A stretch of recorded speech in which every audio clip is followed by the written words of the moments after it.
And welcome to this Friday night special edition of Hannity. Now, tonight, the Biden administration, they're barely treading water. Polls are bad. The economy's bad. The border, well, that's a nightmare. The cost of energy now, once again, through the roof. Crime out of control all over the country. Rampant homelessness, the likes of which we haven't seen in a long time.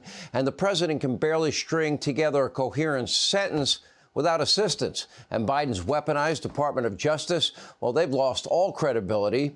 And, well, what's happening now, we have new allegations of possible misconduct against the DOJ. The Attorney General, Garland, and his minion, David Weiss, they're just flat out lying. How do we know? Because now yet another IRS whistleblower testified that the DOJ's tax attorneys and Hunter Biden's legal team had an unusually close working relationship. How convenient. We have full details of that all coming up. We'll check in with Judge Jeanine Pirro. First, a message from your president of the United States, Joey Biden, while speaking at the annual gala for the Congressional Hispanic Caucus. Well, Biden apparently thought he was speaking in front of the Congressional Black Caucus. I know, an innocent mistake, right? Take a look. They echo what my dad taught me, and I mean this sincerely. My dad used to say, everyone is entitled to be treated with dignity and respect. The Congressional Black Caucus embodies all those values. That's a different caucus.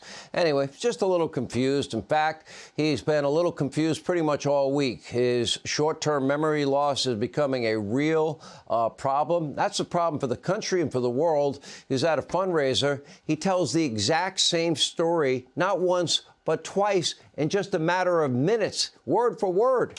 Also walked away from an event with Brazil's president, forgetting to shake his hand, say goodbye. Biden seemingly forgot that Brazil's president was even standing there. It's kind of hard to believe that this guy wants another 4 years, working at what should be the most demanding and hardest job on earth. Take a look. For one day, my administration, the United States, has treated this crisis as an existential threat from the moment we took office, not only for us, but for all of humanity. Now, even as we evolve our institutions and drive creative new partnerships, let me be clear. Certain principles of our international system are sacrosanct. Accompanied by the Director General of the International Labor Organization. President Biden, can you hear me? I can. You can? Yes, good. And so there's the U.S. delegation that is here with me. Not to deceive you, Mr. President.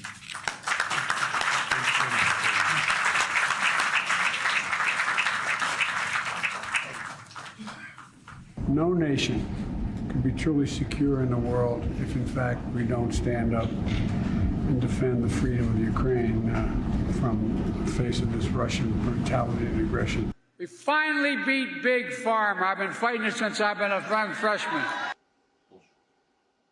Sad, it's humiliating, it's embarrassing for the country. His cognitive struggles might actually be the least of his problems. We got a new poll showing that nearly half of you, the American people, support the impeachment inquiry against Joe Biden. They believe that Biden is corrupt and he should be held accountable. Meanwhile, Biden and Trump, well, they're beyond a dead heat. Trump now winning in most polls. CBS poll even has Trump at the all-important, look at this, 50% threshold. That's a big number. Voters are now giving Biden low marks for the economy, inflation, and his age is obviously a massive concern among the American people, who are also rightly appalled at Biden's border crisis, which has been critical from day one, even though they say, oh, the border's closed. Oh, no, the border's secure. No, it's not. According to Griff Jenkins, last year's record 2+ million illegal immigrant encounters has already been topped so far this year. So year number one, he set a record. Year number two, he set a record. And once again, the third year of his presidency, yep, he set a record. More than 2.3 million so far this year have been apprehended by Border Patrol and pretty much let into the country. That's an average of 9,000 illegal immigrants every single day. And don't forget about, Biden's new program to help illegal immigrants. Just fly directly. Don't bother going to the border. It makes me look bad. So, well, he gives them the option of flying directly into the interior of the United States. You have a choice of 43 locations wherever you want to land. And Biden, what we're calling the Biden app, allows people all over the world to just sign up and get their flight. So far, over 220,000 illegal immigrants have used the program. They don't have to even go to the border. Joe has a charter jet waiting for them.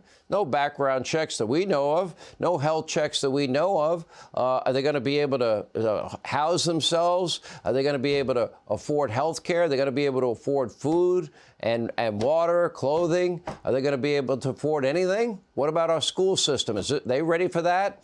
Anyway, they skipped the long border lines because it makes Joe look bad, and now it makes illegal immigration so much easier. It's more streamlined. We'll fly you in. Just tell us you want to come. Now, of course, the vetting, that's not good. There are just too many illegals pouring across this country's borders to conduct a thorough background on anybody. That background check is necessary. As a result, criminals have now come across, including violent individuals who murdered and raped American citizens. Now, of course, terror cells. Yeah, guess what? Thanks to Joe Biden, I would bet everything I have he has allowed people either on the terror watch list or fully associated with terrorists into this country. And they are plotting, planning, scheming against we, the American people. And meanwhile, those trying to immigrate, well, legally and pay taxes, they're pushed to the back of the line, with some of the longest wait times in the history of this country. It makes no sense. It is not the rule of law. As a matter of fact, he's aiding and abetting the law breaking. But there's no sign of this crisis ever slowing down. In fact, it's picking up speed.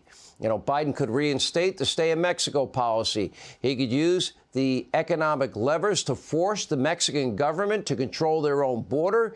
He could build more border wall and hire more border agents.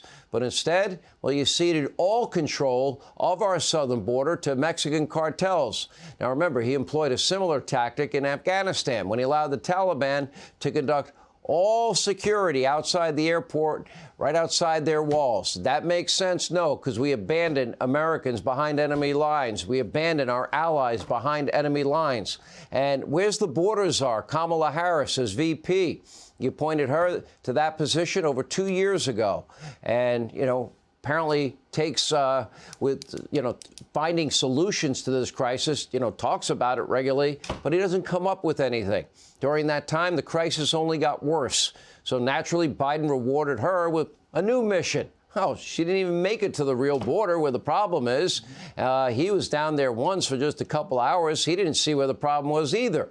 She will now serve as the administration's gun control czar with a goal to end gun violence in America as we know it. Let me tell you how that's going to end. They're going to want to take away your right to keep and bear arms. Now, I wonder if she'll even step foot maybe in the south side of Chicago or West Baltimore or South Central L.A. or New York City. Thousands of people shot and killed every single year. You don't know their names because they can't politicize those shootings. Or is she going to use the same tactic that we saw at the border and do absolutely nothing?